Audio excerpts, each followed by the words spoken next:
Do you want to change your life? You don't need to move across the world, quit your job, or wait until January 1st. You don't need a complete overhaul. What you need, what actually works, is small, consistent action.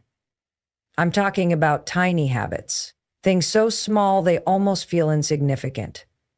But here's the truth most people miss. Small habits are not small in impact. They're the foundation of real, lasting change. If you want a better life, start small. Because small habits, when done daily, create big shifts. Let's talk about what actually happens in your brain when you start a new habit. Your brain is like a trail through the woods. Every time you think a thought, every time you take an action, it's like walking down a path. The more often you walk that path, the clearer and easier it becomes to follow. But if you want to change, if you want to start a new habit, that means blazing a new trail. At first, it's going to be hard. It's uncomfortable.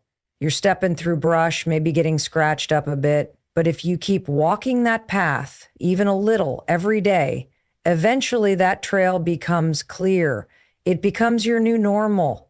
This is what scientists call neuroplasticity. You are literally reshaping your brain, one small step at a time. And the best part, you don't need to feel motivated. You just need to act. Most people sit around waiting for some lightning bolt of inspiration. I'll start when I feel ready. Newsflash, you're never going to feel ready. Change doesn't wait for you to feel like it. That's why small habits are so powerful. They sidestep the whole motivation trap. They're so simple, so doable, that you can do them even when you're tired, even when you're stressed, even when life is throwing curveballs. Think about brushing your teeth. It's such a small part of your day, right? But it's not negotiable. You don't think about it, you don't debate it, you just do it. What if drinking a glass of water every morning was like that? What if moving your body for 5 minutes a day was automatic? What if writing down one thing you're grateful for was just part of who you are? These habits don't seem like much on their own, but when done daily, they compound. It's like compound interest for your mindset, your energy, your confidence. Here's the kicker. Small habits build trust. Every time you follow through, even on the tiniest action, you're proving something to yourself. You're saying, hey, I can count on me. And when you start to believe that, when you start to trust yourself, everything changes. Your confidence grows, your self-respect skyrockets, and suddenly bigger changes don't feel so scary anymore. You start to believe that, yes, you really can do this. That's the power of starting small. This isn't just motivational fluff, it's backed by science. Psychologists have shown that consistent behavior, no matter how small, leads to long-term habit formation. James Clear talks about this in Atomic Habits, and it's something I preach all the time. Focus on systems, not just goals. Instead of saying, I want to lose 20 pounds, create a system where you move your body every day. Instead of saying, I want to write a book, commit to writing for 10 minutes a day. Small habits anchor your goals into reality. They give your dreams a daily to-do list. And let's be real, life gets messy. You'll get sick, you'll have bad days, you'll face setbacks. But small habits are resilient because they're manageable. You don't have to overhaul your entire life to stay on track. You just return to the basics. One push-up, one page, one mindful breath. That's all it takes to keep moving forward. So if you want to change your life in the next 21 days, don't focus on doing more. Focus on doing less, but doing it consistently. One small shift, practiced daily, can ripple through your entire identity. The most successful people you admire, they don't rely on giant leaps. They rely on the magic of repetition. You have that same power. Remember, small habits, big shifts. That's the truth. That's the way forward, and it starts right now with one small action. Let's go. There's a common myth out there that it takes 21 days to build a habit. But here's what most people miss. The 21-day time frame isn't a finish line. It's a foundation. It's not about becoming perfect in 21 days. It's about beginning the process of rewiring your brain so that the change sticks. What actually happens during those 21 days is more important than the number itself. This is the window where you're laying down new neural connections. You're interrupting old patterns and starting to create new ones. And the most important ingredient in this process isn't motivation, it's consistency. Let's break this down. Your brain is a pattern machine. It loves predictability. It's designed to conserve energy by repeating what it already knows. So every time you get up and scroll your phone first thing in the morning, or skip the workout, or grab the same junk food when you're stressed, that's your brain running on autopilot. These are deeply wired loops.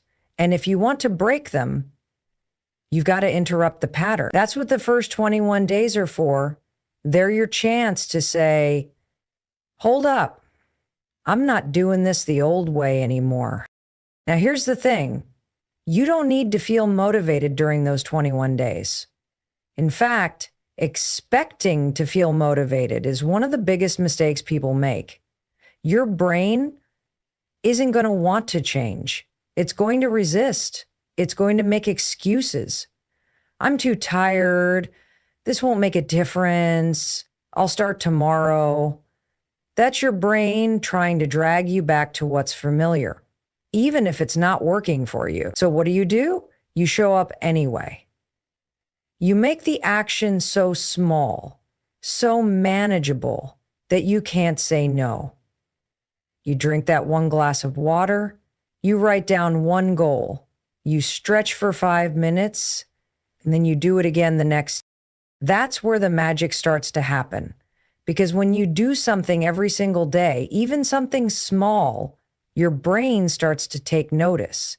It starts to say, oh, we're doing this now. And slowly but surely, the new behavior gets coded in. It becomes easier, more natural, less of a fight. This is the process of habit formation.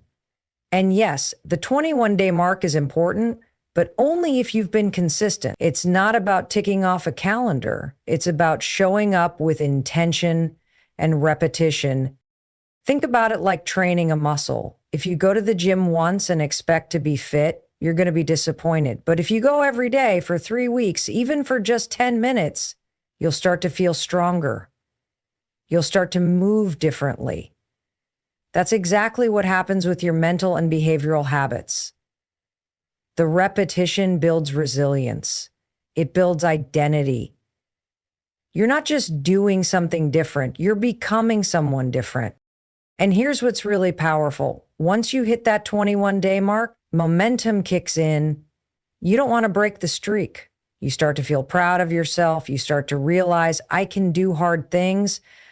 I can keep promises to myself. That internal shift, that's more valuable than any external result, because when you believe in your ability to change, you unlock a new level of power. A new version of yourself starts to emerge. But let's be clear, it's not always going to be pretty. You're going to have days where you want to quit, days where you mess up. That's normal. That's human. The goal isn't perfection. The goal is to keep going, to get back up, to recommit. That's why the 21-day period is so crucial. It teaches you discipline, not just desire. It builds consistency, not just short-term effort. And those are the exact qualities that carry over into every area of your life. Your career, your relationships, your health, your mindset. So if you want to create real change, don't wait for the perfect time. Don't wait to feel ready. Start now. Pick one small action. Do it today. Then do it again tomorrow. Don't look ahead to day 21. Focus on day 1. then 2, then 3. Stack the days like bricks, one by one, and you'll build something unshakable. The truth is, 21 days can change your brain, but only if you show up with intention, with repetition, and with grace for yourself when it gets hard. That's how habits are born. That's how lives are changed. One day at a time, one action at a time. You've got this. Keep going. Most people wait for motivation to strike before they take action. They say things like, I'll start going to the gym when I feel more energized, or I'll launch that project when I feel inspired. But here's the truth. Motivation is unreliable. It's fleeting. It comes and goes like the weather. If you're depending on motivation to change your life, you'll be waiting forever. That's why you have to stop chasing motivation and start building momentum instead. Momentum is what actually moves you forward. It's what creates progress. And the most beautiful part, you don't need to feel like it to begin. Let me explain the science behind it. Your brain has a part called the basal ganglia. That's the control center for your habits. When you take an action, even a small one, your brain starts firing neurons in a pattern. Do that action again tomorrow, and those neurons fire again. Eventually, your brain wires those patterns into automatic behaviors. This is how habits form, not from feeling inspired, but from repeating simple actions. And once you've taken the first step, your brain shifts gears. You go from thinking about it to doing it. That's when momentum takes over. You know this feeling already. Think about a time you didn't want to go for a run, but you forced yourself to put on your shoes and walk out the door. 5 minutes in, your body warmed up, your mind cleared, you felt good. That wasn't motivation, that was momentum. You started moving, and the movement carried you forward. Or maybe you sat down to write, and the first few sentences felt like pulling teeth. But then your mind got in a rhythm, and the words started to flow. That's momentum. It's a force you create by simply beginning. This is why small habits are so powerful. They're frictionless. They don't give your brain time to negotiate or procrastinate. And once you've started, even just for 2 minutes, you're much more likely to keep going. It's called the Zeigarnik effect. Psychologists discovered that once a task is started, your brain becomes almost obsessed with finishing it. It hates open loops. So starting is the secret sauce, not finishing. Starting. Mel Robbins talks about this in her 5-second rule. When you have an instinct to act on a goal, you must move within 5 seconds or your brain will kill the idea. That pause, that hesitation, is where your old habits, your doubts, your fears creep in. But if you move quickly, if you interrupt that pattern, you gain control. You bypass the mental chatter. That's not motivation. That's strategy. It's how you use momentum to beat procrastination and self-doubt. And here's something else. Momentum builds confidence. Every time you take action, no matter how small, you prove to yourself that you're capable. You stack wins. And those wins compound. You start to see yourself differently. You're no longer someone who wants to change. You're someone who is changing. And that identity shift, that's everything. It makes showing up easier tomorrow and the next day and the next. People often ask, how do I stay consistent? The answer is stop aiming for motivation and start creating motion. Set a ridiculously small goal and do it daily. Read 1 page, drink 1 glass of water, meditate for 1 minute. These micro habits are like kindling for a fire. They seem small, but they catch quickly, and once they're lit, you can build on them. You add a few minutes, you expand the habit, but the key is to start. Always start. Life isn't going to slow down for you to feel ready. It's going to keep moving. So you have 2 choices. Wait for the perfect moment that never comes, or build momentum with what you have right now, even if you're tired, even if you're uncertain, especially when you don't feel like it, because that's when it counts the most. Momentum isn't magic. It's just math. You show up today, and you do a little more tomorrow, progress over perfection, effort over excuses. And the next thing you know, those tiny steps have added up. You look back and realize you've changed. You didn't wait for it. You created it. So stop waiting. Start moving. Momentum is your best friend. Let it carry you. Change doesn't happen because you want it. It happens because you decide to become someone new. And the way you become that new version of yourself is through the habits you build. Every time you repeat a small action, you're not just doing something different. You're reinforcing a new identity. You're telling your brain, this is who I am now. That's the real secret to transformation. It's about casting votes for the person you want to be. Every habit is a vote. Every repetition counts. Let's say you want to become someone who is healthy. You don't get there by running a marathon tomorrow or cutting sugar overnight. You start by drinking a glass of water first thing in the morning. You prepare one healthy meal. You go for a 10-minute walk. That's it. It might not look like much, but every time you make that small choice, you are becoming that healthy person. You're training your brain to identify with that version of you. And the more consistent you are, the stronger that identity becomes.